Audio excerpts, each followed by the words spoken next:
luas dan terperinci terkait dengan tauhid al-ibadah atau tauhid al-ubudiyah atau tauhid al-uluhiyah. Peribadatan hanya kepada Allah Subhanahu wa taala, mentauhidkan Allah Subhanahu wa taala dari segi peribadatan. Mentauhidkan Allah dari semua peribadatan yang disyariatkan oleh Allah Subhanahu wa taala. Nah, kitab ini menghimpun 4 kaidah. Ya, menghimpun 4 kaidah dasar dalam memahami tauhid kepada Allah Subhanahu wa taala. Dan kitab ini ikhwan dan akhwat yang Allah muliakan menjelaskan tentang hakikat tauhid dengan sangat rinci. Menjelaskan dengan sejelas-jelasnya makna tauhid. Hakikat tauhid kepada Allah Subhanahu wa taala. Karena seseorang kalau tidak memahami hakikat tauhid, maka sangat dikhawatirkan dirinya akan masuk ke dalam jurang kesyirikan. Dan seseorang kalau tidak memahami hakikat syirik, ya, dia juga bisa terjerembab dalam dunia kesyirikan, sehingga dia nggak bisa dan tidak pandai untuk memahami dan membedakan mana tauhid, mana syirik pada Allah Subhanahu wa taala. Sehingga kita perlu untuk mengetahui hakikat tauhid, hakikat syirik dan perbedaannya agar kita memahami dengan baik dan tidak masuk ke dalam jurang kesyirikan kepada Allah Subhanahu wa taala. Kemudian ikhwan dan akhwat yang memuliakan, Al-Qawaid Arba ini kalau kita baca secara garis besar, kita akan mendapati 2 hal. Ya. Yang pertama, bagian muqaddimah.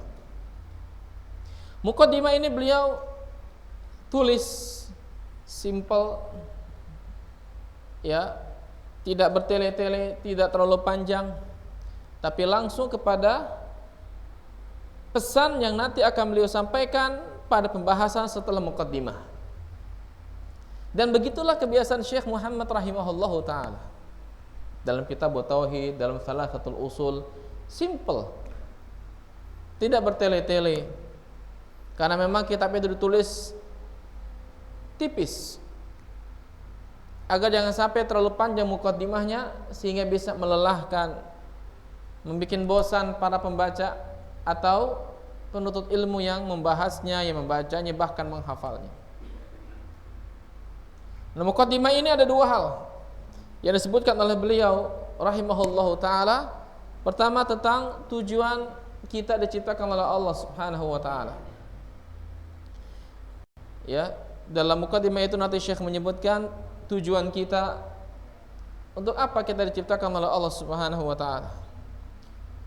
Ini untuk ibadah kepada Allah Subhanahu wa taala, dan ini adalah hakikat agama Ibrahim alaihi salatu wassalam yang Allah Subhanahu wa taala perintahkan kepada baginda Rasul alaihi salatu wassalam untuk mengikuti agama Ibrahim. Allah menyebutkan anittabi' millata Ibrahim hanifah. Ikutilah oleh engkau Muhammad agama Ibrahim yang lurus. Agama yang hanif, yang menghadap kepada tauhid, yang jauh dari syirik kepada Allah Subhanahu wa taala. Dan Syekh akan menyebutkan ini. Kedua, isi dari muqaddimah itu Syekh menjelaskan rahimahullah taala dengan singkat tentang syarat ibadah. Syarat diterimanya ibadah kepada Allah Subhanahu wa taala adalah tauhid. Dan pembatal ibadah adalah syirik kepada Allah Subhanahu wa taala. Sebagaimana pembatalnya terjadi pada salat adalah hadath. Syekh memberikan kepada kita pemahaman dengan mengkiaskan, membandingkan antara tauhid dengan ibadah. Ya, antara tauhid dengan ibadah. Tauhid yang dia merupakan syarat mutlak diterimanya ibadah kepada Allah Subhanahu wa taala, ini bisa gugur dengan adanya apa? Syirik kepada Allah Subhanahu wa taala dengan berbagai macam bentuknya, macamnya, sebabnya. Begitupun ibadah pada Allah Subhanahu wa taala, dia punya pembatal dan dia punya syarat. Syaratnya ibadah tauhid kepada Allah Subhanahu wa taala, sementara pembatalnya adalah hadath. antum sholat, lalu antum buang angin, batal tidak? Batal ibadahnya. Wajib diulang? Wajib diulang. Ya. Antum lagi puasa, lalu antum atau sebagian wanita lagi sedang puasa, tiba-tiba dia haid, batal tidak? Batal. Artinya salat itu memiliki pembatal, sebagaimana tauhid juga memiliki pembatal. Lihat Syekh yang mengajarkan kita, ya, jangan sampai ibadah kita itu rusak dengan hadas. Sebagaimana tauhid kita rusak dengan pembatalnya syirik kepada Allah Subhanahu wa taala. Dan ini merupakan permulaan yang sangat luar biasa dari Syekh rahimahullahu taala. Ini bagian apa? Bagian muqaddimah di mana beliau rahimahullahu taala ingin mengajarkan kepada kita tentang tujuan kita ini adalah tauhid. Kita diciptakan oleh Allah Subhanahu wa taala agar kita bisa beribadah kepadanya Subhanahu wa taala semata. Dan tidak mencampuri satupun ibadah kita dengan syirik. Apakah syirik dalam masalah niatan, syirik dalam masalah ucapan, syirik dalam masalah perbuatan. Jangan kita rusak, jangan kita kotori ibadah kita semuanya kepada Allah dengan berbagai macam bentuk kesyirikan. Sebagaimana dengan salat, salatnya jangan sampai batal hanya karena hadas. Dengan berbagai macam bentuk hadas, yang besar ataupun yang kecil. Artinya kita harus waspada dengan segala macam bentuk pembatal-pembatal tauhid kita kepada Allah Subhanahu wa taala. Ini bagian muqaddimah yang nanti kita akan bahas pada pertemuan kita kali ini. Kedua, isi dari Al-Qawaidul Arba itu adalah matan, isi dari 4 kaidah ini. Ya, isi dari 4 kaidah ini disebutkan oleh Syekh rahimahullahu taala. Yaitu yang pertama adalah penjelasan dengan sangat rinci, bagus sekali, bahwasanya Syekh memberitahu kepada kita orang-orang musyrikin terdahulu, mereka itu meyakini Allah Subhanahu wa taala yang Maha Pencipta. Mereka meyakini adanya Allah. Mereka meyakini Allah Subhanahu wa taala yang menghidupkan, yang mematikan, yang mengatur, yang memberikan rezeki kepada semua hamba-hambanya. Tapi pengakuan mereka ini hanya ditinjau dari segi tauhid ar-rububiyah. Seseorang yang mengakui tauhid rububiyah tidak lantas menjadikan dirinya mukmin.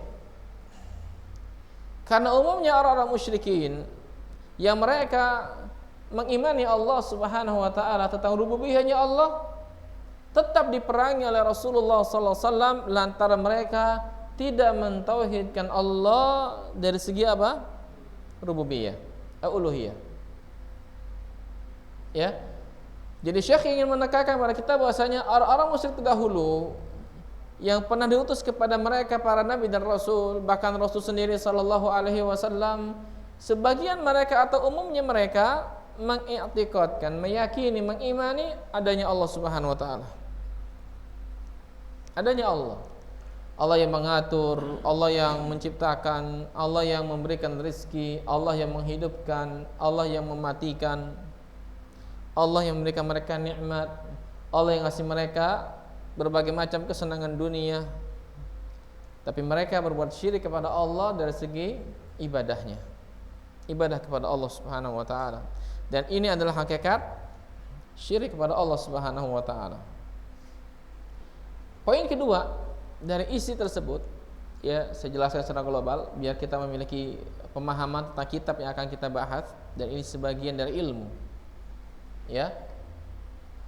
Bahwasanya hakikat syirik yang disebutkan oleh Syekh rahimahullah taala, bahwasanya kesyirikan yang terjadi pada umat-umat terdahulu, khususnya Quraisy pada waktu itu, mereka meyakini adanya pemberi syafaat di sisi Allah Subhanahu wa taala selain Allah. Sehingga mereka minta pertolongan, minta bantuan, minta syafaat kepada orang-orang yang telah mati, kepada wali-wali tertentu, kepada orang-orang solehin. Padahal di antara orang soleh itu ada yang mati lantaran sakit, tapi dia minta kesembuhan kepada orang-orang soleh yang telah mati itu agar sembuh dari sakitnya. Padahal para wali itu mati karena sakit yang dia derita. Ya, sehingga ini kesyirikan yang luar biasa. Yang kedua, mereka biasa menjadikan sesuatu antara diri mereka dengan Allah perantara, wasilah. Bertawassul dengan sesuatu membuat mereka semakin dekat katanya kepada Allah Subhanahu wa taala. Ya. Dan mereka mengatakan ma na'buduhum illa liqarribuna ilallahi zulfa. Kami enggak menyembah mereka. Ya, akan tapi mereka itu agar membuat kami semakin dekat, sedekat-dekatnya dengan Allah. Mereka menjadikan sesuatu itu apakah orang soleh, apakah kuburan, apakah benda-benda jimat-jimat, patung-patung, berhala-berhala, untuk membuat mereka semakin dekat dengan Allah Subhanahu wa taala. Dengan alasan apa? Mereka kotor, banyak dosanya, banyak kesalahannya. Kan kalau orang kotor mendekat kepada orang lain kan tidak nyaman. Berarti mereka telah terbayar dan benak mereka menyamakan Allah dengan apa? Dengan makhluk. Ya, mereka sudah salah persepsi dengan Allah Subhanahu wa taala. Bahasanya Allah itu kalau kita dekati, ya, kita ini banyak dosa. Sehingga kalau kita banyak dosa, Allah nggak akan terima kita. Kita butuh apa? Butuh koneksi yang menyambungkan kita dengan siapa? Dengan Allah. Maka kita datang kepada wali tertentu, kita berperantara kepada mereka agar mereka menyampaikan hajat kita kepada Allah atau membuat kita semakin dekat dengan Allah Subhanahu wa taala. Persepsi mereka ini telah menyamakan Allah dengan apa? Dengan makhluk. Tahu dari mana dia bahwasanya Allah Subhanahu wa taala tidak akan mengampuninya, tidak akan menerima doa dan taubatnya? Dia sudah buruk sangka dulu kepada Allah Subhanahu wa taala. Sehingga mereka membuat sesuatu dalam anggapan mereka yang keliru, membuat perantara dengan Allah agar mereka semakin dekat dengan Allah. Tapi Allah jadikan itu sebagai bentuk ibadah mereka kepada selain Allah Subhanahu wa taala. Ini poin kedua. Allah menjelaskan hakikat kesyirikan yang ada pada orang musyrikin. Mereka minta syafaat kepada selain Allah Subhanahu wa taala. Mereka pun menjadikan sesuatu antara diri mereka dengan Allah sebagai perantara. Ternyata itu semuanya berbau syirik kepada Allah Subhanahu wa taala. Kenapa? Karena mereka enggak memahami hakikat tauhid. Mereka enggak memahami hakikat syirik sehingga mereka terjatuh dalam dunia kesyirikan. Dan ini banyak. Kalau kita lihat di negeri kita ini masih banyak praktek-praktek demikian. Ya, dengan label-label syariat mereka membodohi manusia. Ya, dengan istilah apa? Misalnya, ini kan syariat, ini syariatnya kayak begini. Gitu ya. Kan banyak di masyarakat kita kalau ingin bertawasul dengan orang tertentu untuk menyembuhkan penyakit, melariskan dagangan, meminta jodoh, ini kan syariatnya kayak begini. Gitu. Menggunakan label syariat sehingga orang bingung, orang itu terbiaskan masalahnya enggak jelas. Akhirnya jatuh ke dalam perbuatan syirik kepada Allah Subhanahu wa taala. Ketiga, jamaah yang Allah muliakan. Pada poin ketiga ini Syekh ingin menegaskan kepada kita bahwasanya ya kesyirikan bentuknya, macamnya, modelnya yang ada di zaman Rasul sallallahu alaihi wasallam, bahkan umat-umat terdahulu sebelum Quraisy banyak sekali. Tetapi kesyirikan model dulu, kesyirikan zaman dahulu dengan zaman sekarang ini, dengan hari ini sama, tidak ada perbedaannya. Yang beda apanya? Yang beda namanya saja. Ya, mereka menamakan dengan misalnya apa? Syariat, tadi saya sebutkan demikian, dan seterusnya. Sehingga itu membuat manusia tidak memahami hakikatnya. Mereka menamakan bukan dengan namanya, seperti mereka menamakan khamar dengan apa? Obat kuat. Iya kan? Obat sehat, obat anti celeng. Padahal dia celeng. Ya. Kata Nabi sallallahu alaihi wasallam, yusammunaha bighairi ismiha. Mereka menamakan khamr bukan dengan namanya, padahal khamr ya, obat anti stres itu, biar antum terasa fly padahal mabuk. Lihat, kesyirikan yang terjadi di masa Rasul sallallahu alaihi wasallam itu modelnya banyak. Ada di antara mereka yang menyembah malaikat. Ya, dan ini juga sempat terjadi di masa-masa terdahulu. Di zaman Nabi Ibrahim, Ibrahim diutus oleh Allah Subhanahu wa taala dengan dua kaum. Ya. Allah Subhanahu wa taala mengutus Nabi Ibrahim kepada para penyembah benda-benda bumi. Seperti patung, berhala, dan ini terjadi di Babil. Di mana Babil? Irak. Ibrahim asalnya dari Irak. Dan Ibrahim bukan orang Arab. Ya. Ibrahim bukan orang Arab. Di Babil. Dan Allah sebutkan Babil ini dalam surah Al-Baqarah. Pada saat Allah menyebutkan tentang dua malaikat Harut wa Marut. Ya. Allah sebutkan tentang yang dibaca oleh dukun-dukun dan tukang sihir di kerajaan Sulaiman, dan mereka menyangka bahwasanya Sulaiman itu mengajarkan sihir. Wa ma kafara Sulaimanu walakinna syayatina kafaru yu'allimuna an-nasa sihra. Wa ma unzila 'alal malakaini bi Babila Haruta wa Marut. Harut dan Marut ini dua orang malaikat, dan mereka duanya turun mengajarkan sihir sebagai apa? Innama nahnu fitnatun fala takfur. Kami ini sebagai fitnah, ujian bagi kalian, jangan kufur kepada Allah dengan mempelajari sihir. Dan Ibrahim Allah utus ke satu kaum yang mereka itu apa? Para penyembah patung, berhala, berada di Babil, di Irak. Ya, kita kenal dengan istilah Babilonia. Ada gak di Indonesia Babil? Nggak ada. Ya, Babil nih adanya Babelan, Bekasi. Ya, beda ya. Kemudian Ibrahim diutus juga Allah Subhanahu wa taala kepada kaum yang menyembah bintang. Ini terjadi apa? Dialog. Ya, dialog. Oh, ini matahari ini Tuhan saya paling besar, gitu. Dan orang salah paham tentang itu. Mereka mengatakan Ibrahim mencari apa? Mencari Tuhan. Padahal Ibrahim enggak mencari Tuhan. Ibrahim itu berdialog dengan mereka. Itu makamnya makam munazarah, makam perdebatan ilmiah antara Ibrahim dengan para penyembah bintang. Ada nyembah matahari, nyembah bulan, nyembah ini, nyembah itu. Maka Ibrahim membantah mereka. Ini di mana posisinya? Negeri Syam. Kan Ibrahim pindah dari Babil ke negeri Syam, Palestina. Lalu hijrah kemana? Ke Makkah, ke Hijaz. Setelah menikahi Hajar, ya kan? Hajar mengandung Ismail, lalu lahir, dibawa hijrah kemana? Ke Hijaz, ke Makkah, ke Bakkah. Ya. Lihat dalam surah Ibrahim, surah 14.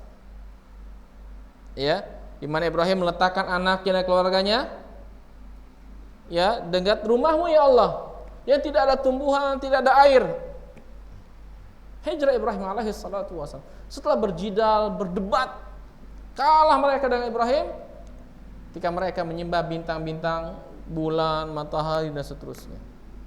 Nah, kesyirikan yang terjadi di zaman Ibrahim itu ada pada masa Rasul sallallahu alaihi wasallam. Kesyirikannya modelnya banyak. Ya. Jangan sangka hanya saja kesyirikan itu modelnya cuma satu. Banyak sekali. Ada yang percaya jimat, ada yang percaya sihir. Ya. Di zaman Nabi Musa orang begitu hebatnya dengan ilmu sihir. Ya, maka Allah Subhanahu wa taala membatalkan sihir itu dengan mukjizatnya Musa alaihi salatu wassalam. Terus berlanjut sampai zamannya Isa bin Maryam alaihi salatu wasallam, masuk ke zamannya Rasulullah sallallahu alaihi wasallam. Yang jarak antara Nabi Isa dengan baginda Rasul kurang lebih 500 tahunan.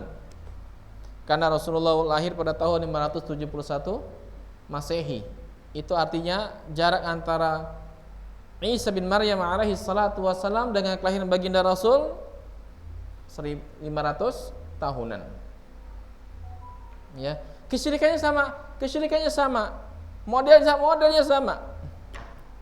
Sehingga tauhid dan akidah diajarkan Allah syariatkan kepada para rasul itu sama tauhidnya.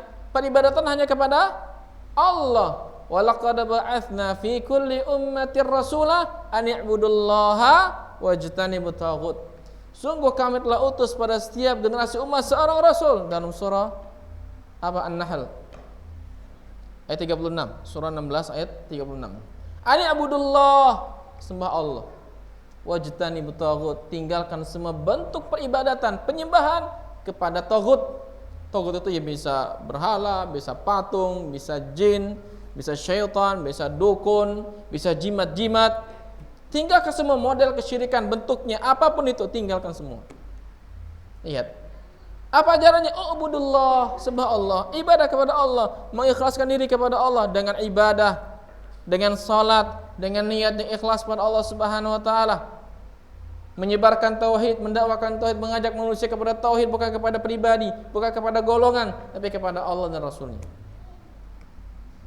Bagaimana Allah mengatakan, "Qul hadhihi sabili ad'u ilallah ala basiratin ana wa man ittaba'ani wa subhanallahi wa ma ana minal musyrikin." Surah Yusuf ayat 108. Katakan Muhammad, ini jalanku yang lurus. Ya, aku ajak kalian kepada Allah atas dasar ilmu. Aku dan beserta orang bersamaku, dan aku bukan termasuk orang-orang yang membuat syirik kepada Allah Subhanahu wa taala.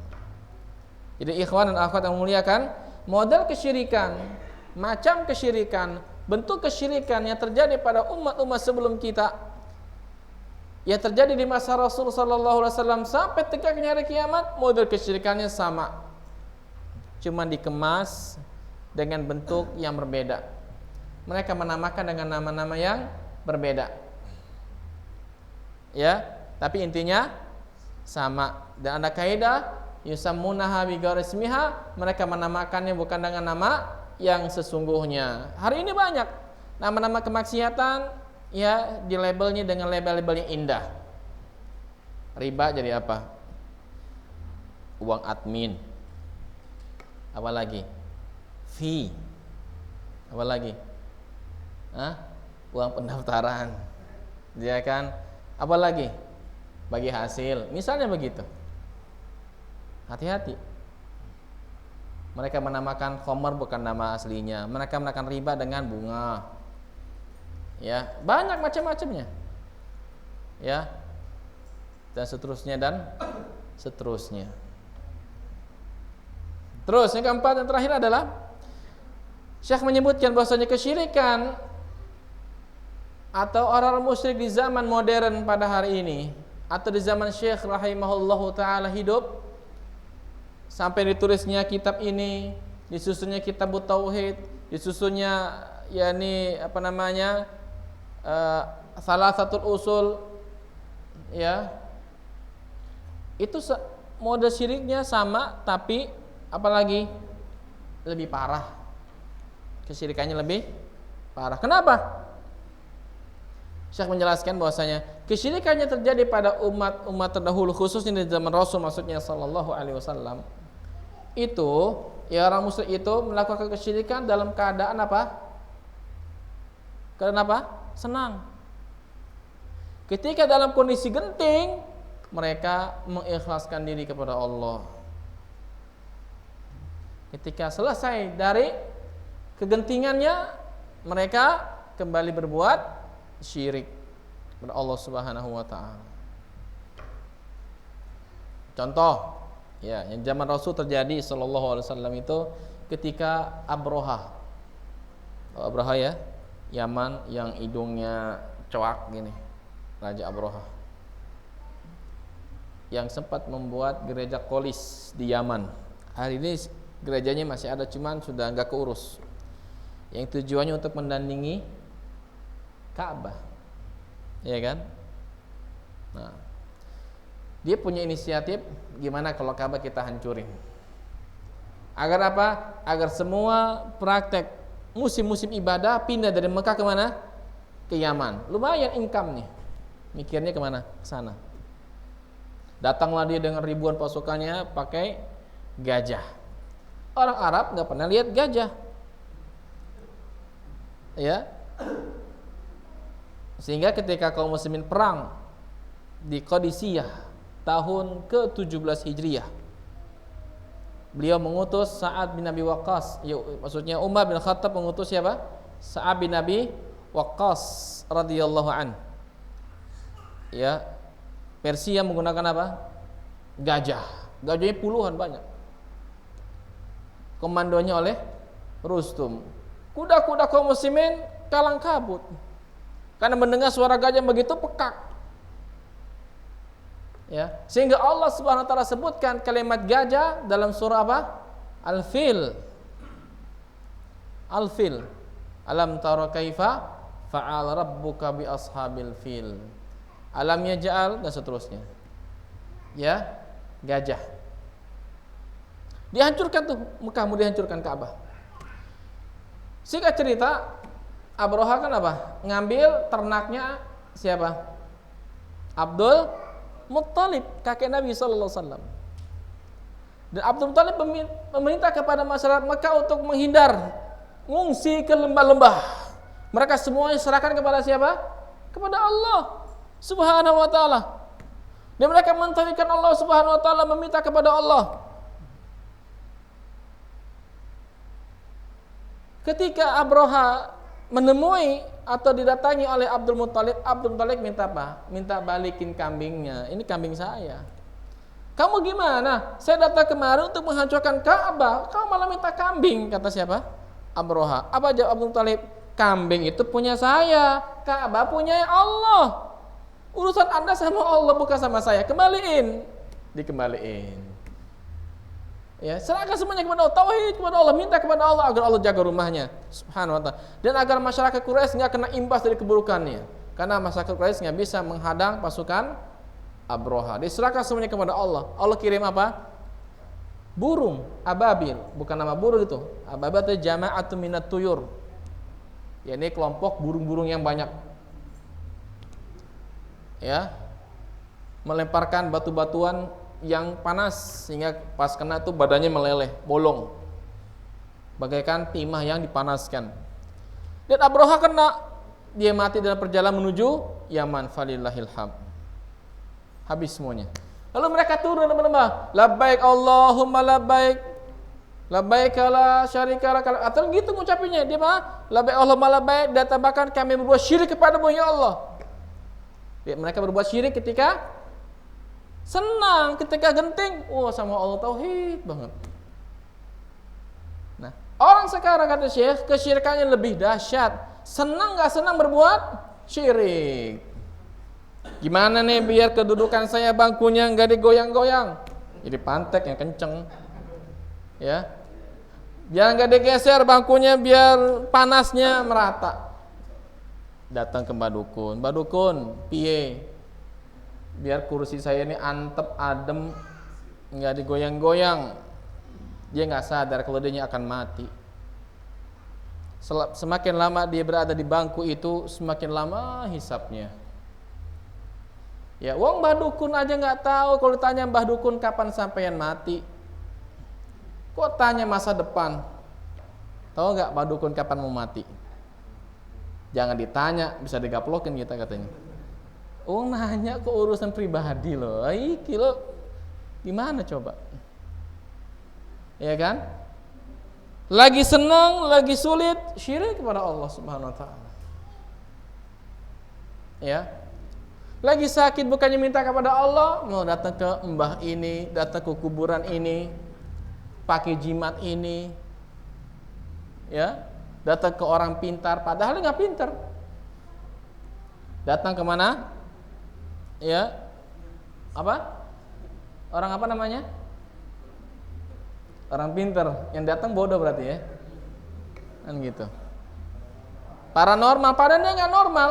Orang normal nggak tahu perkara gaib, betul nggak? Kalau kita tahu perkara gaib, kata Nabi, kita nggak akan ditimpa berbagai macam kesulitan. Itu orang normal. Kalau paranormal nggak normal, iya kan? Datang ke pawang hujan, anaknya ingin menikah, biar tidak turun hujan, hujannya dihalau, bilang sama beliau itu, yang bisa minum hujan, yang bisa nahan hujan, tolong tahan air kencingnya. Bisa enggak nahan air kencing? Bisa enggak? Gimana mungkin akan menahan turunnya hujan dari Allah rahmat? Wa anzalna minas sama'i ma'an mubarakan, kata Allah. Kami turunkan dari langit hujan, air yang penuh berkah. Ente mau tahan tuh berkah? Coba silakan tahan air pipis Anda sendiri. Bisa nahan enggak? Kita kasih minum sampai 2-3 galon misalnya, tahan kencingnya. Kalau hebat luar biasa. Nggak bisa, Mas. Kok mau nahan turunnya hujan? Ya, tahan air matanya. Rame-rame dipukulin orang, jangan nangis. Bisa nggak? Nggak bisa. Tahan air keringatnya. Kerja yang capek, nyangkul sana sini, jangan sampai keluar keringat. Bisa nggak?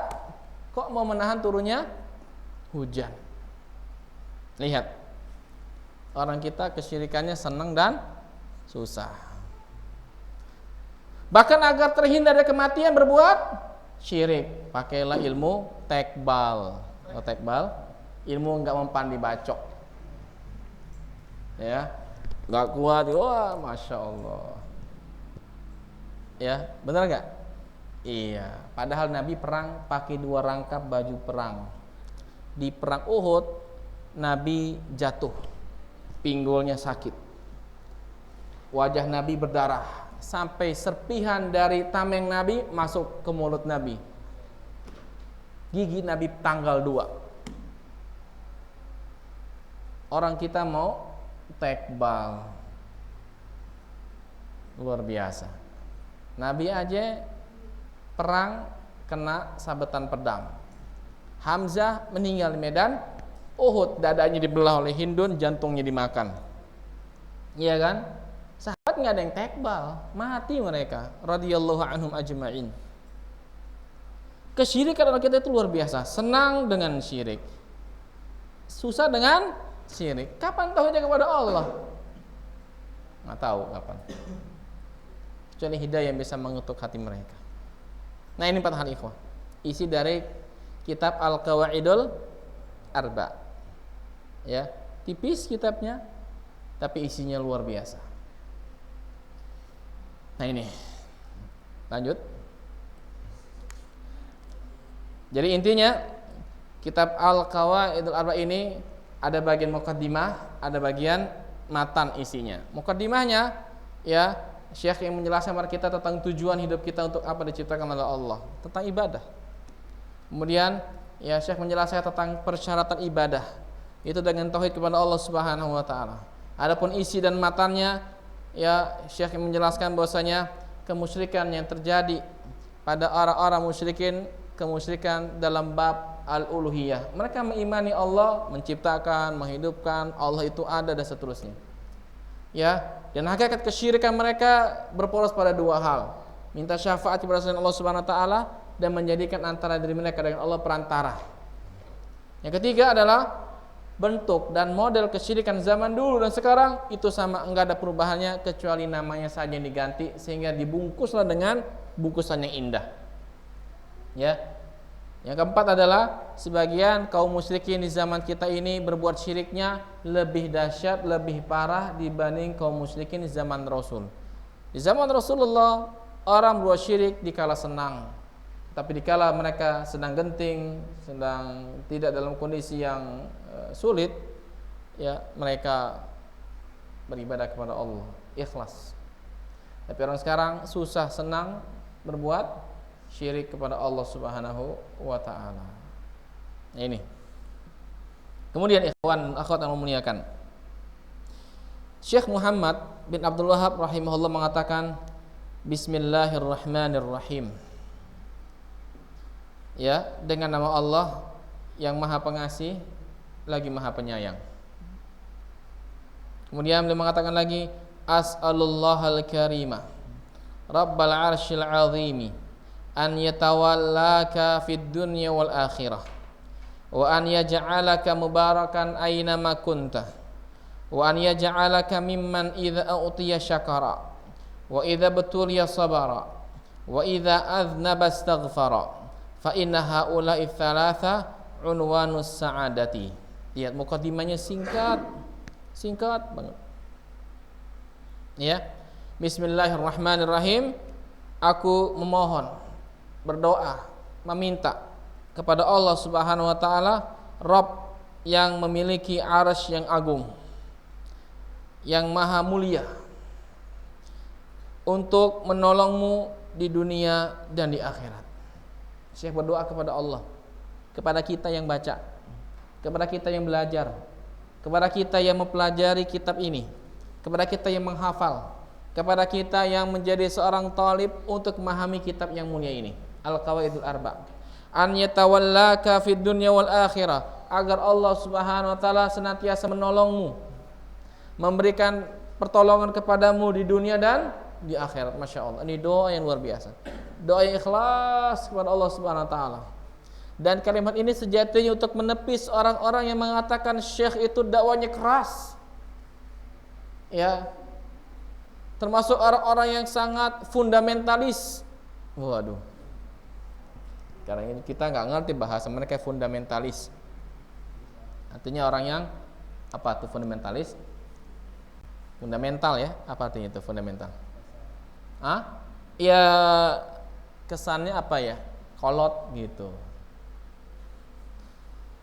Apalagi menurut mereka dengan keras, dengan dakwahnya yang begini, yang mudah mengkafirkan orang. Tidak, Syekh ingin berdoa kepada Allah agar kita belajar kitab beliau ini, membaca risalah beliau ini, ditolong oleh Allah dunia akhirat.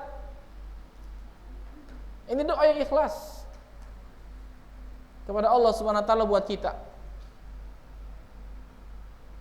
Dan Allah Subhanahu wa taala mengabulkan doa beliau.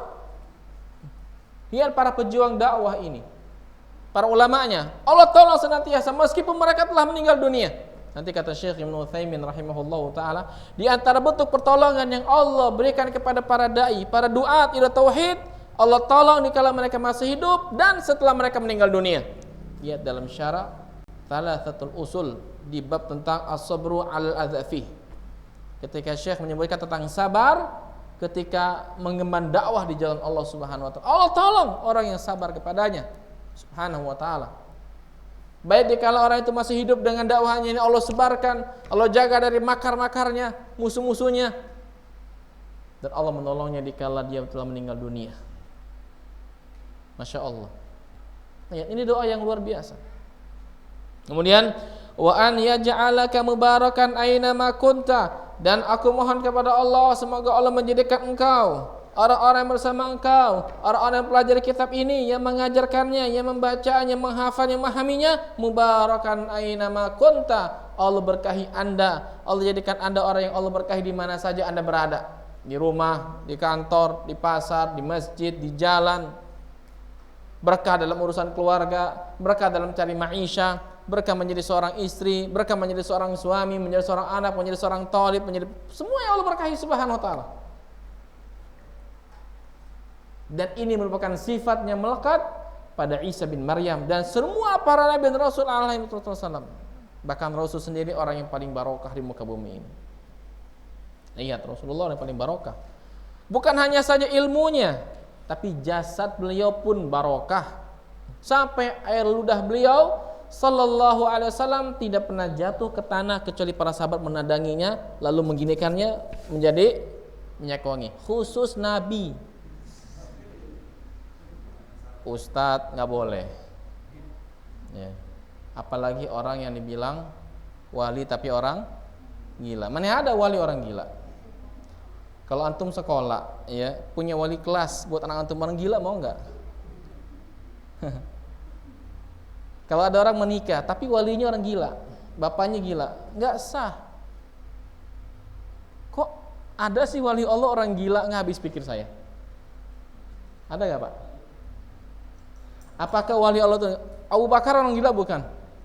Abu Bakar wali loh. Abu Bakar walinya para wali setelah Rasulullah sallallahu alaihi wasallam. Abu Bakar As-Siddiqul Akbar. Nggak habis pikir saya dengan orang-orang kita. Masa ada wali orang gila, Sat? Ya nggak ada memang. Lihat ikhwan, Allah jadikan kita berkah, umurnya berkah. Orang kalau sudah diberkahi oleh Allah Subhanahu wa taala, umurnya barokah. Lihat para ulama kita. Umurnya berkah. Waktunya singkat tapi melahirkan berbagai macam karya ilmiah. Contoh buat kita di akhir zaman ini, baqiyatus salaf, peninggalan para salafus saleh, Ibnu Utsaimin rahimahullahu taala. Syekh Ibnu Utsaimin enggak pernah atau jarang sekali duduk nulis kitab, enggak pernah. Semua kitab beliau dari lisannya, ceramah. Sehingga kata para ulama kita, mata penanya Syekh Ibnu Utsaimin adalah kalamnya. Tertib, luar biasa. Antum kalau baca kitab Syekh Ibnu Utsaimin itu tertib dan cerdasnya, masya Allah. Berkah umurnya. Lihat kitab beliau Syarhul Mumti ala Zadul Mustaqni 15 jilid. Itu ceramah. Masya Allah, yarhamukallah. Ya, para ulama terdahulu juga demikian. Antum tahu Imam At-Tabari? Itu kecepatan beliau dalam menulis itu berapa halaman per hari, luar biasa. Sebelum dengan kitab itu tentang sejarah itu, kata muridnya, Syekh tolong dong diringkas lagi. Diringkas tetap aja panjang. Kita mau nulis itu, mau ngomong apa bingung kan? Apa dulu ya? Habis bismillah apa ya? Iya kan? Bingung kan? Mau kodimahnya apa yang bagus nih? Gitu kan yang saya hafal. Innal hamdalillah kepanjangan. Tapi yang enggak apa gitu kan kita mikirnya gitu. Orang kalau sudah Allah berkahi, waktunya barokah, ilmunya barokah, hartanya barokah, istrinya barokah, anaknya barokah. Masya Allah. Niat. Wa an yaj'alaka mubarakan aina ma kunta. Dan Allah jadikan Anda sebagai orang yang berkah di mana saja Anda berada. Dalam situasi kondisi apapun Allah berkahi kita. Itu Masya Allah luar biasa. Sehingga seorang sahabat Nabi, tahu Khalid bin Walid, orang yang Allah berkahi, tidak pernah satu pun peperangan yang dipimpin Khalid kalah, nggak ada pernah, nggak ada dalam sejarah Khalid perang kalah, nggak ada. Sehingga Khalid hampir 2 tahun lebih ketika diutus oleh Abu Bakar As-Siddiq keluar dari Madinah, nggak pernah pulang ke Madinah, perang terus. Khalid, dia meninggal dunia, banyak sabetan pedang di belakangnya, lebih dari 70 sabetan pedang, lebih tombak sering mampir ke badannya, tapi nggak mati. Berkah dan hikmah kenapa Khalid bin Walid tidak wafat di medan jihad. Kenapa? Ada yang tahu? Ada yang tahu nggak? Apa julukan Khalid? Saifullah, pedang Allah. Kenapa Allah nggak takdirkan Khalid meninggal dunia di medan laga? Agar orang kafir tidak menyangka atau kita menyangka bahwasanya pedang Allah telah wafat binasa di medan jihad. Hikmah Allah Subhanahu wa taala mewafatkan Khalid di medan jihad tidak ada. Tapi Allah wafatkan Khalid di mana? Di atas kasurnya. Dia berdendang, bersyair, wahai jiwa, wahai diri, kau harus mati di medan juang. Kalaupun kau enggak mati, kau tetap akan mati meskipun di atas ranjang. Itu kata Khalid bin Walid. Ternyata Khalid meninggal dunia di atas ranjang. Hikmah agar orang enggak menyangka Saifullah mati di medan perang, seakan-akan kalah. Hikmah dari Allah Subhanahu wa taala. Berkah Khalid. Setiap peperangan menang. Perang sama nabi palsu menang. Perang melawan orang murtad menang. Penahan zakat menang. Perang Yarmuk menang. Yarmuk luar biasa. Khalid jalan dari Irak ke Syam. Ya orang berpikir waktunya sebulan lebih, Khalid cuma bisa 5 hari. Oh, luar biasa kan? Berkah. Berkah. Masya Allah. Para sahabat itu orangnya berkah. Allah berkahi beliau itu. Saya mengatakan wa kullu wa'adallahu husna, dan Allah jadikan mereka itu diberikan balasan berupa kebaikan. Maksudnya apa? Surga. Ya. Apalagi beliau wa an yaj'alaka mimman idza u'tiya syakar, dan Allah menjadikan Anda Apabila dikasih nikmat Anda bersyukur, Masya Allah, dikasih nikmat bersyukur. Baik sedikit apalagi banyak. Baik nikmat ilmu, nikmat amal saleh, nikmat kesehatan, nikmat waktu luang, nikmat istri, nikmat anak. Kita bersyukur pada Allah Subhanahu wa taala. Jangan pernah membandingkan nikmat yang Allah berikan kepada kita dengan pihak lain. Kok saya nggak punya kendaraan, ya dia punya mobil. Jangan. Kalau masalah dunia, lihat yang mana? Lihat yang paling bawah kita. Unzur ila man huwa asfala minkum wa la tanzur ila man huwa fawqakum. Lihat orang di bawahmu, jangan lihat yang ada di atasmu, agar kamu tidak meremehkan sekecil pun nikmat Allah. Nah, ini orang kita kalau dikasih nikmat itu bersyukur pada Allah Subhanahu wa taala. Ya. Jangan pernah membandingkan hidup kita dengan hidup orang lain dalam masalah dunia.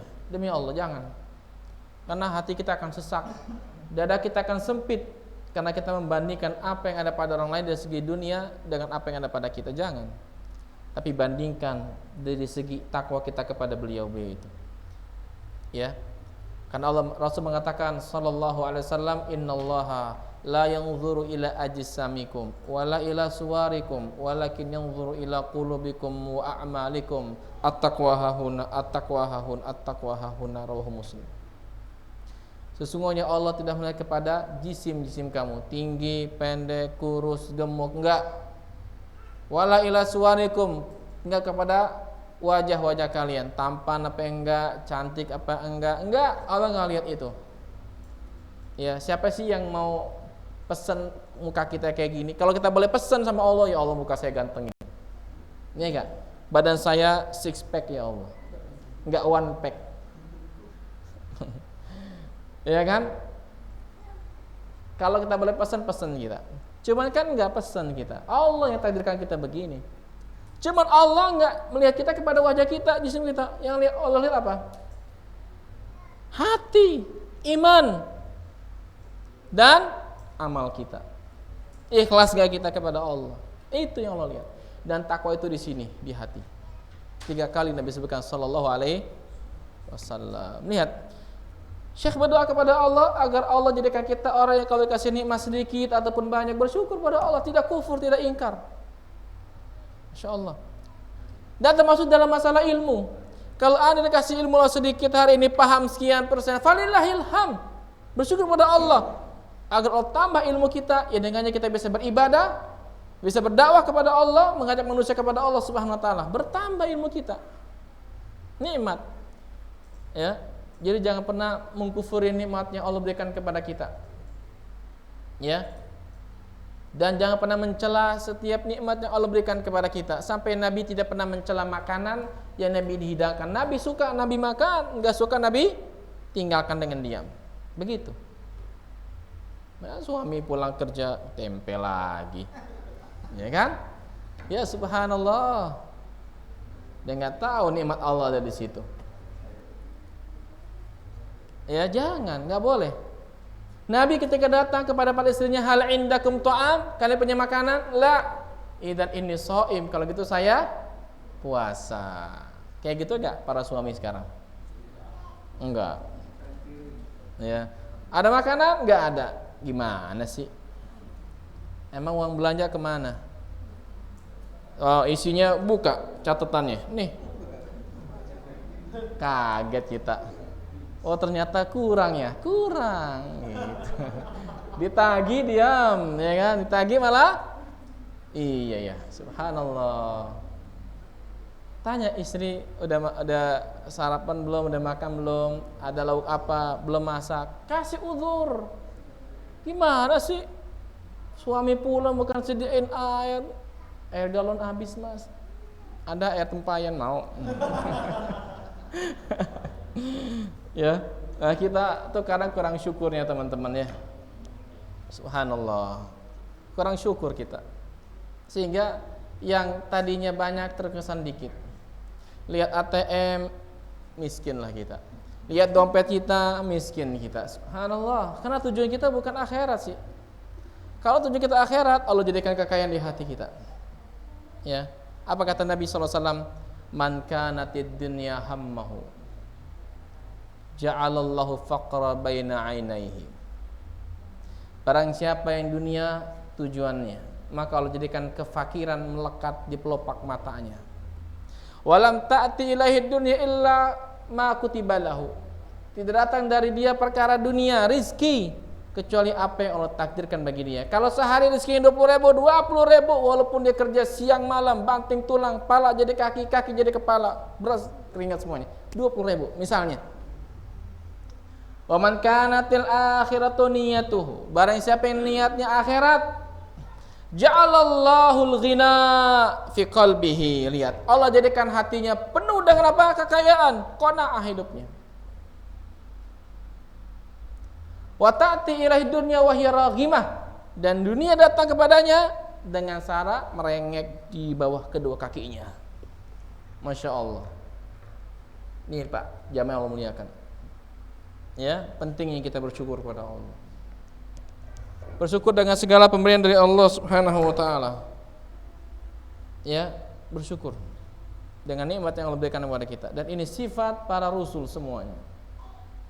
Terus, wa idza batuliya sabar, apabila diberi ujian sabar, tidak mengeluh kepada makhluk. Orang kita ya seringnya mengeluh di media sosial, mengeluh anaknya panas dijepret pajang status, cepat sembuh ya nak. Benar enggak? Ini mengeluh kepada makhluk. Ya, di foto masukin status, semoga Allah sembuhkan kau ya nak. Ngapain coba? Kalau orang baca, apa dia langsung menjenguknya? Orang tuh macam-macam di media sosial kan pandangannya sama kita. Ada yang risih, bentar-bentar majang, kan begitu. Semuanya diupload di status. Ya. Subhanallah. Dia enggak sabar dengan ujian dari Allah Subhanahu wa taala. Jangan akhi. Ummahat, jangan Anda keluhkan di media sosial. Media sosial enggak bisa bantu. Orang macam-macam pandangannya dengan kita. Ada yang senang, ada yang tidak senang. Ada yang cinta sama kita, ada yang benci dengan kita, ya kan? Ada yang ridho dengan kita, ada yang enggak ridho sama kita. Ada yang ingin bantu, ada pula yang terkadang membuat kita sedih, bahkan menyumpahin kita. Begitu gak? Iya. Kalau kita kena musibah, sabar kepada Allah. Ucapkan inna lillahi wa inna ilaihi raji'un. Allahumma ajurni fi musibati wa akhlif li khairan minha. Jangan upload di status, di Instagram, di WA. Ya subhanallah. Lihat Nabi Yakub alaihi salatu wassalam. Lama gak berjumpa dengan Yusuf, 40 tahun kata para ulama sebagiannya. Berpisah dengan Yusuf. Ditambah ketika musim kemarau, anak-anaknya Nabi Yakub ke Mesir minta bahan bantuan makanan. Mereka gak dapat makanan kecuali dengan dihadirkannya Bunyamin. Bunyamin dalam versi mereka disebutkan ditangkap juga karena dituduh mencuri. Lihat dalam Al-Quran. Nabi Yakub sedih kembali. Apa kata beliau? Innama ashku bathi wa huzni ilallah. Yakub mengeluhkan semua kesulitannya, kesedihannya kepada Allah. Kita kan enggak. Ilah handphone, ilah gadget. Ya. Semuanya ikhwan. Ya subhanallah. Kalau orang dikasih musibah oleh Allah enggak sabar, itu tanda keburukan buat dia. Ya. Itu tanda kehancuran. Lihat. Kemudian apa lagi kata beliau? Wa idza adznaba astaghfar. Jika dia berbuat dosa, istighfar kepada Allah, mohon ampun. Bukan senang. Bukan bangga berbuat dosa. Wah, semalam saya main game online menang. Waduh, bangga dia itu apa? Judi. Judi gak? Orang yang bangga berbuat dosa, itu dosanya lebih besar dibanding dosanya. Dan bisa amalnya dihapuskan oleh Allah Subhanahu wa taala gara-gara dosanya, gara-gara perbuatannya itu. Padahal ikhwan, kalau antum tahu kalimat ya zanbun, yang artinya zanab, artinya tulang ekor nih, buntut. Apa kaitannya Kenapa Allah sebut dosa dengan dzanbun? Laksana buntut. Buntut kemana aja ngikutin kita gak? Antum melihat kucing pada buntut, ngikutin gak tuh buntut? Nggak mungkin ditinggal, buntut sini aja ya, diam enggak. Artinya apa? Dosa itu Pak, ngintilin kita, ngikutin kemana kita pergi. Lagi tidur kita bawa dosa, lagi makan kita bawa dosa, lagi ibadah kita bawa dosa kepada Allah. Bahkan kita mati dosa kita bawa. Insyaallah. Lihat. Kalimat dzan, sehingga ulama itu ngeri dengan kalimat ini. Takut dengan kalimat dzan. Kata Nabi, "Idza aznabal 'abdu dzanban," jika seorang hamba berbuat satu dosa, maka Allah titikkan, Allah berikan satu titik dalam hatinya, sebuah titik hitam. Dosa itu ngikutin kita. Kita lagi makan punya dosa, kita lagi tidur bawa dosa, bahkan kita lagi sekarat pun bawa dosa. Waliyadzubillah, nasallallahu wasallam afiyah. Maka di antara kebahagiaan adalah kita bertobat dari semua dosa kita kepada Allah Subhanahu wa taala. Idza athnaba astaghfar, jika dia berbuat dosa, istighfar kepada Allah Subhanahu wa taala. Apa kata Syekh? Fa inna haula'i tsalath unwanus sa'adah. Karena sesungguhnya tiga hal ini, yaitu apa? Pertama, jika dikasih nikmat, bersyukur. Jika diberi ujian, bersabar. Jika berbuat dosa, istighfar. Unwanus sa'adah. Apa itu? Alamat kebahagiaan. Ini merupakan muqaddimah yang diberikan oleh Syekh bagian pertama. Rahimahullahu ta'ala. Ya. Lihat. Ikhwan fiddin, a'azanillahu wa iyyakum. Pertama, Syekh memulai dengan bacaan Bismillahirrahmanirrahim. Ya.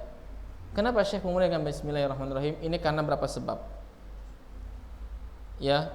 Pertama, di sini disebutkan ulama, iftatahal muallifu rahimahullah hadhihi risalata al-mubarakata bil basmalati kasairi rasaili ahli ilmi wa muallafatihim wa dzalika minhu li'iddati umurin. Syekh memulai ya kitab ini dengan Bismillahirrahmanirrahim dalam risalah yang penuh berkah ini, dan seluruh risalah-risalah para ulama ahli hadis dan yang lainnya. Imam Bukhari memulai kitab Sahih dengan baca Bismillah dan seterusnya. Hampir semua karangan para ulama, karya tulis ilmiah mereka memulai dengan baca Bismillah. Ini karena berapa hal. Yang pertama adalah iqtida'u bi kitabillahi azza wa jalla, mengikuti kitabullah. Al-Quran dimulai dengan apa? Bismillahirrahmanirrahim. Ya. Kalau yang tanya, Ustadz, bukannya kita mulai dengan a'udzubillahi minasyaitonirrajim? Naam, itu ta'awudz pertama kali kita hendak baca Al-Quran, mohon kepada pelindung, itu doa. Itu bukan ayat Quran, a'udzubillahi minasyaitonirrajim. Tapi Allah perintahkan kita, ya, wa idza qara'tal qur'ana fasta'idz billahi minasyaitonirrajim. Jika Anda hendak baca Quran, maka berlindunglah kepada Allah, mohonlah perlindungan kepada Allah dari gangguan syaitan yang terkutuk. Ulama membuat lafaznya a'udzubillahi minasyaitonirrajim. Itu bukan lafaz Quran. Ya. Dan Allah mulai dengan apa? Bismillahirrahmanirrahim. Dalam semua ayat Bismillah ada di Al-Fatihah, Bismillah ada di antara awal-awal surat.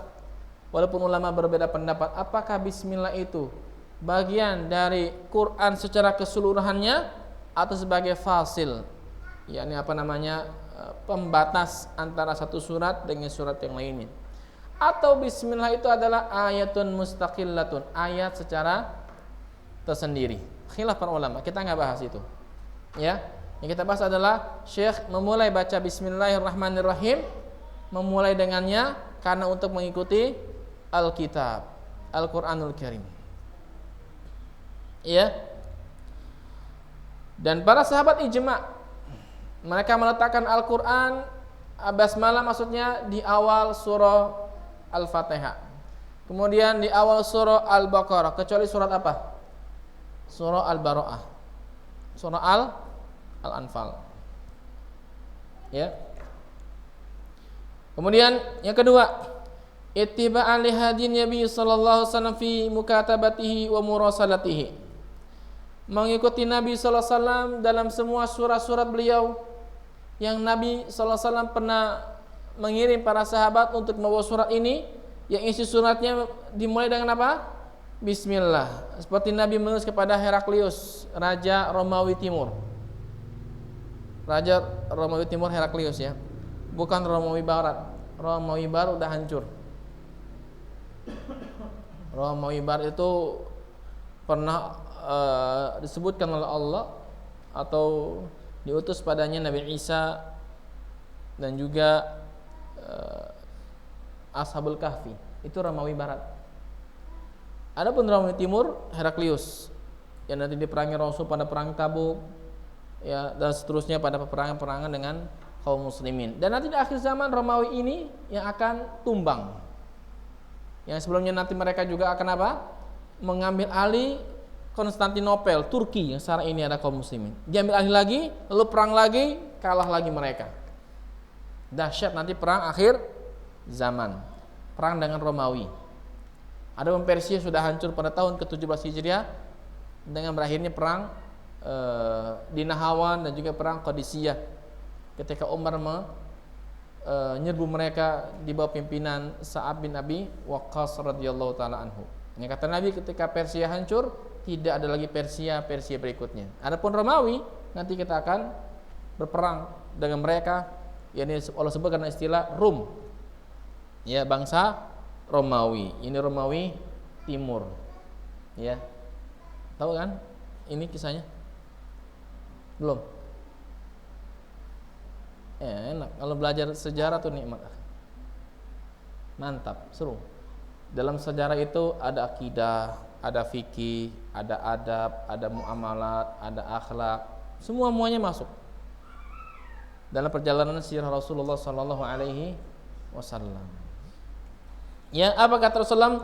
Bismillahirrahmanirrahim. Min Muhammad ibni Abdullah ila Herakla azimir Rum. Dari Muhammad bin Abdullah kepada Heraklius, penguasa negeri Romawi. Aslim taslam. Islamlah engkau, niscaya engkau akan dapatkan kebahagiaan. Wa illa fa inna alaika itsma arisin. Kalau enggak, kamu akan menanggung semua dosa rakyatmu. Heraklius baca itu takut. Terjadilah dialog. Ketika dapat surat itu, dengan berapa hari kemudian memanggil orang-orang Mekah yang waktu itu berdagang ke negeri Syam, diantaranya Abu Sufyan yang waktu itu masih musyrik. Terjadi dialog. Panggil penterjemahnya, bicara kepada Abu Sufyan. Yang intinya di akhir pembahasan kata Heraklius, kalau benar urusan orang ini yang mengaku nabi ini, maka dia akan menguasai apa yang hari ini aku kuasai di bawah telapak kakiku ini. Kaget Abu Sufyan. Dia pulang ke negeri Mekah. Ternyata benar gak Rasulullah SAW menguasai Romawi? Baik kalau Rasul masih hidup atau setelah meninggal dunia. Kata Syekh Ibnu Utsaimin rahimahullah taala, di antara faedahnya adalah Rasulullah menguasai Romawi itu pertama bukan dengan perang, tapi dengan dakwah. Dengan dakwah beliau sallallahu alaihi wasallam. Kemudian dengan peperangan yang dilancarkan oleh para sahabat. Pada perang Tabuk Heraklius enggak jadi datang. Rasulullah nginap di Tabuk lebih dari 20 hari. Lihat. Rasul memulai dengan apa? Bismillah kepada Raja Heraklius. Ini mengikuti sunnah Rasul sallallahu alaihi wasallam.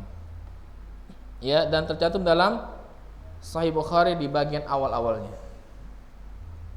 Kemudian yang ketiga, Al-Hafidz Ibnu Hajar mengatakan rahimahullah, wa qad istaqarra amalul a'immatil musannifin ala iftitahi kutubil ilmi bil basmalah wa kadza mu'adzamu kutubir rasail. Disebutkan Al-Fathul Bari.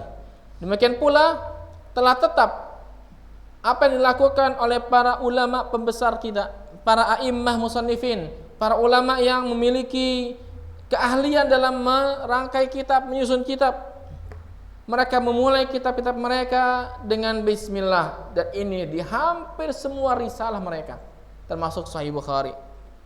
Mulai dengan baca Bismillahirrahmanirrahim. Nah ini, namun orang kita, sebagian dari kita, jamaah Allah muliakan, Ya mungkin niatnya baik. Ketika nulis SMS di WA, bismillah. Ya kan? Apakah disyariatkan? Asalnya disyariatkan. Ya, tapi jangan diharuskan. Sehingga ada orang, ini orang kalau SMS nggak pernah baca bismillah nih, gitu. Nggak harus jamaah yang muliakan. Namanya SMS. Mungkin kita bisa artikan surat menyurat singkat. Iya kan? Ya mungkin itu dari saya saja. Ya.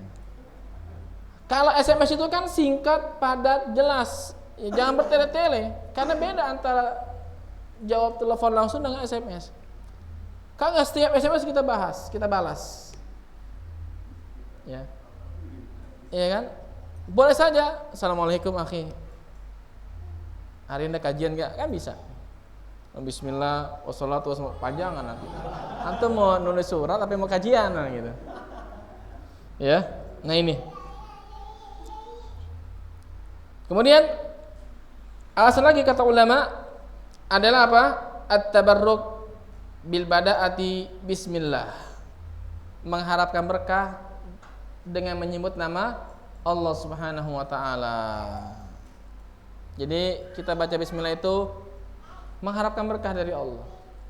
Agar tulisan kita berfaedah, agar kajian kita berfaedah, agar ilmu yang kita sampaikan berfaedah. Baca bismillah. Agar makan kita berfaedah. Bahkan kalau orang makan sekalipun dia makan tanpa baca basmalah, maka syaitan ikut makan. Mana dalilnya?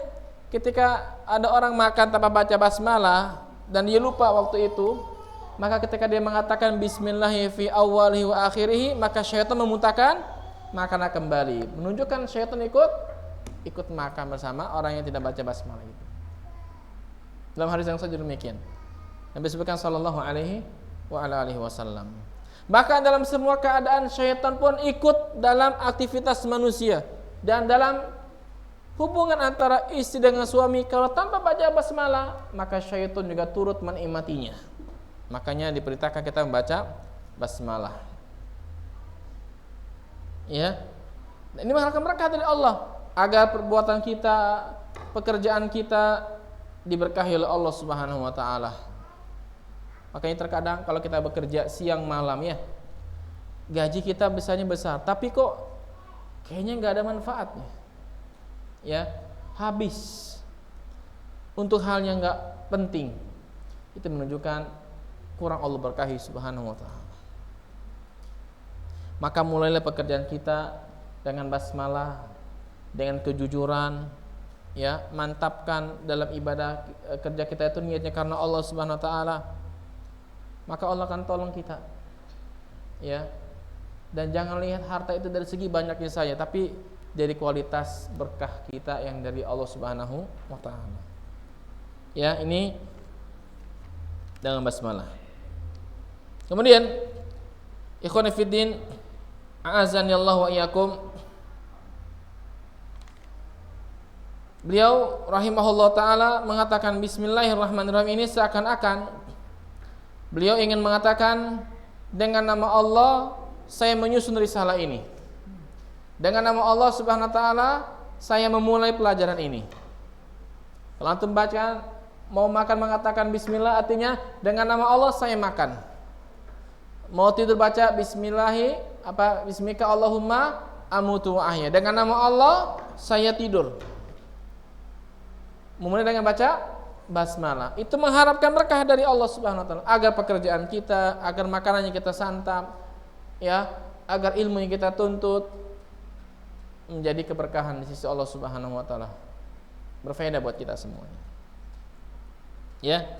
Nah ini. Kemudian ada hadis memang yang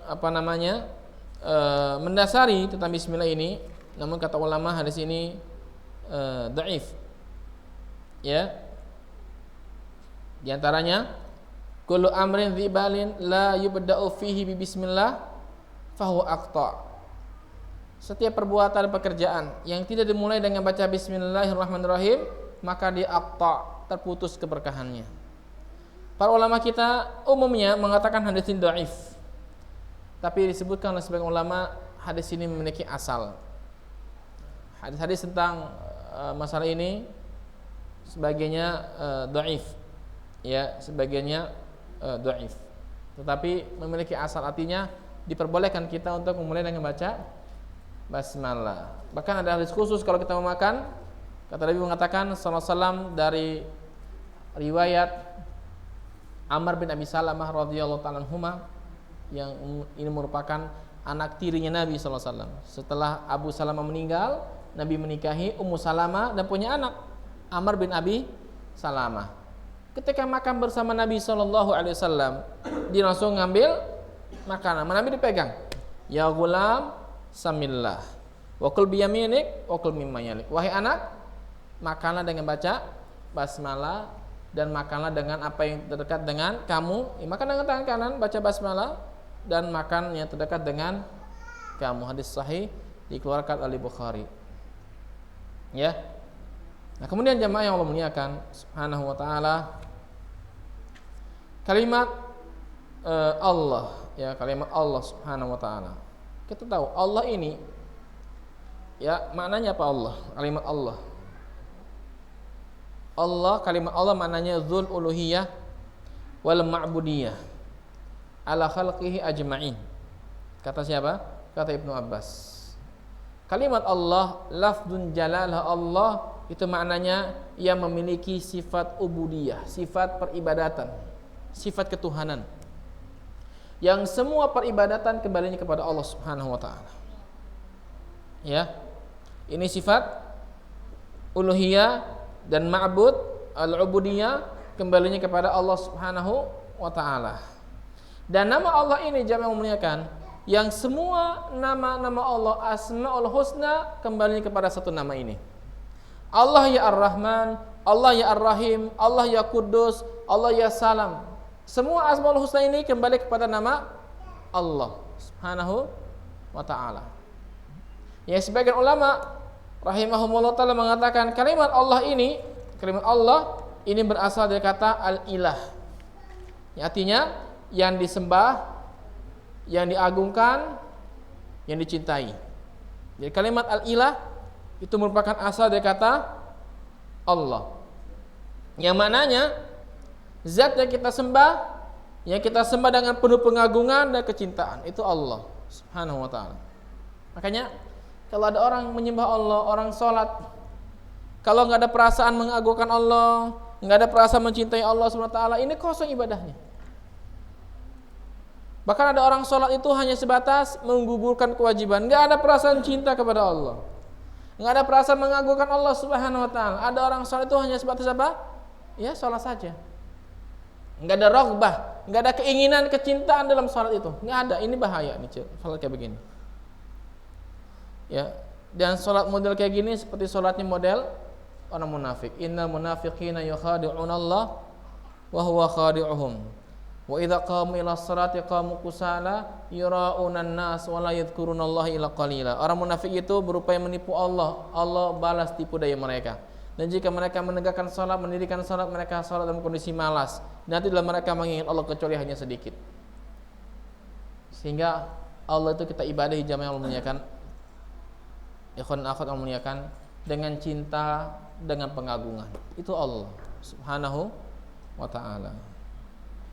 Ya, dan seterusnya.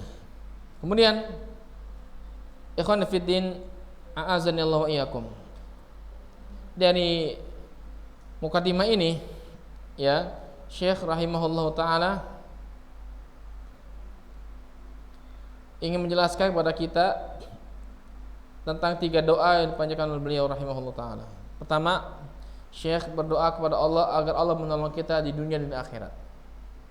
Ya, Syekh berdoa kepada Allah agar Allah tolong kita di dunia dan di akhirat. Sehingga salah satu doa Nabi apa sallallahu alaihi wasallam yang Nabi panjatkan, Allahumma rahmataka arju fala takilni ila nafsi tarfata ainin wa aslih li sya'ni kullah la ilaha illa anta.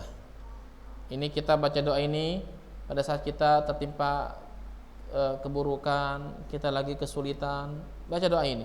Ya Allah, rahmatmu yang aku harapkan, janganlah engkau serahkan aku pada diriku sendiri meskipun sekejap mata. Perbaikilah segala urusanku ya Allah. Tidak ada sesembahan yang berhak disembah kecuali Engkau ya Allah. Dan juga Nabi mengatakan sallallahu alaihi wasallam, ya hayyu ya qayyum bi rahmatika astaghith aslih li sya'ni kullah wa la takilni ila nafsi tarfata ainin. Ini kita baca pada saat baca doa zikir pagi dan petang. Ya hayyu ya qayyum, wahai Allah maha hidup lagi maha mengurusi hamba-hambanya.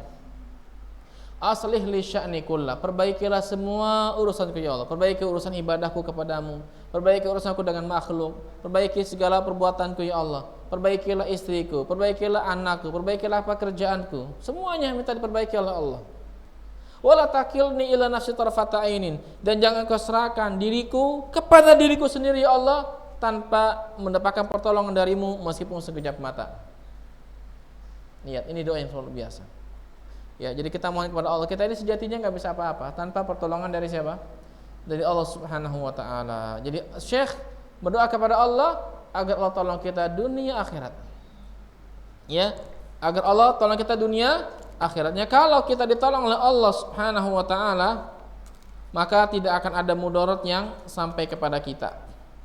Kata Syekh Shalih Fauzan, "Wa idza tawallahu Allahu fid dunya wal akhirah fa innahu la sabila ilal makarihi an tasila ilaih wala fid dinihi wala fid dunyahu." Apabila Allah Subhanahu wa taala menolong Anda, apabila Allah Subhanahu wa taala menolong seorang hamba dunia dan akhirat, maka tidak ada satupun kemudaratan yang akan sampai kepada kita. Tidak masalah dunia kita dan juga agama kita kepada Allah Subhanahu wa taala. Kalau Allah enggak tolong kita dalam masalah agama ini, maka kita akan tersesat dari jalan kebenaran. Itu pasti. Ya, ini. Kemudian kata Syekh adalah mendoakan para pembaca agar menjadi orang yang diberkahi. Dan tadi saya singgung sedikit. Dan orang Muslim, mereka orang yang berkah umumnya. Orang Muslim orang yang Allah berkahi Subhanahu wa taala. Tapi terkadang berkah itu bisa banyak, bisa sedikit. Ya, dan saya singgung tadi di awal muqaddimah ini. Dan hendaklah kita kepada Allah berupaya agar diberikan keberkahan. Yang ketiga, ya, di antara doanya 3 hal ini, agar Allah jadikan kita orang yang pandai bersyukur akan nikmatnya, agar Allah SWT jadikan kita orang yang dikasih ujian bersabar, dan agar Allah jadikan kita orang yang apabila berdosa beristighfar. Ini luar biasa, ya, dan ini merupakan sumber kebahagiaan kita. Kenapa? Karena sejatinya manusia itu tidak hidup ya terlepas dari 3 hal. Kalau nggak nikmat yang menjumpai kita yang dengannya kita bersyukur, atau musibah yang mendera kita yang dengan kita bersabar, atau dosa yang kita kerjakan yang dengan kita bertobat kepada Allah Subhanahu wa taala. Maka 3 hal ini kata Syekh ada unwanu as-sa'adah, 3 alamat kebahagiaan seseorang kepada Allah Subhanahu wa taala. Ini ikhwan, Allah muliakan tentang muqaddimah ya kitab Al-Qawaidul Arba', yang nanti insyaallah taala kita akan lanjutkan di pertemuan yang akan datang tentang penjelasan Syekh yang mulia rahimahullah taala tentang tujuan kita diciptakan oleh Allah Subhanahu wa taala. Mungkin ini yang bisa saya sampaikan. Ada yang mau tanya silakan, kalau bisa dijawab, kalau tidak wallahu taala alam. Bismillah.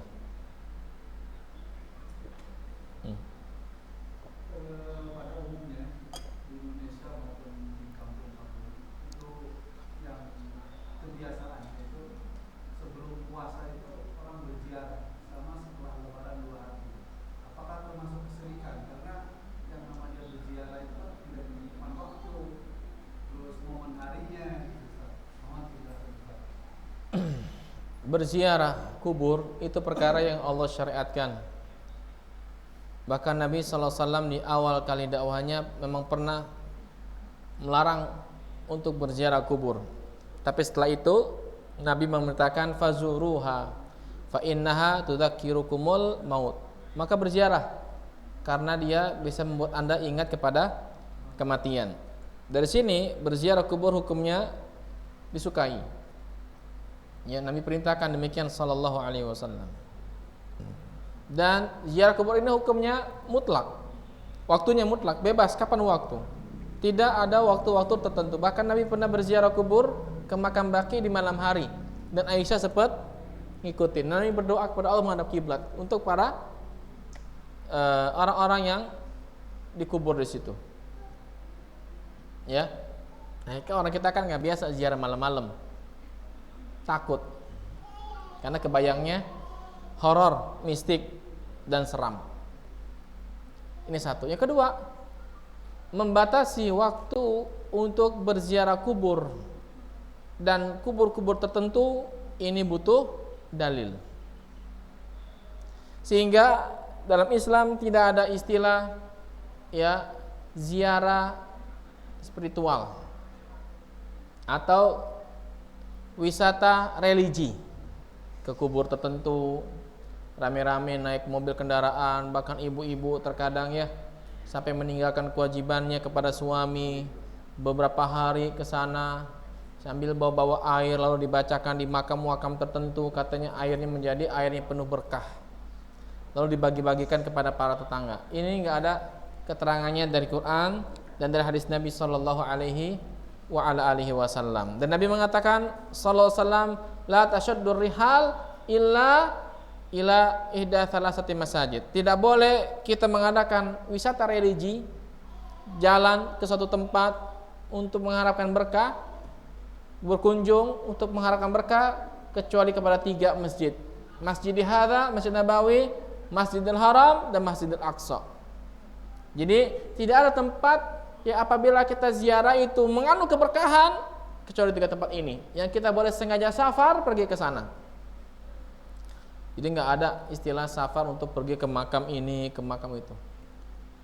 Kalau dia beranggapan itu disyariatkan, maka dia telah keluar dari petunjuk Nabi Shallallahu Alaihi Wasallam.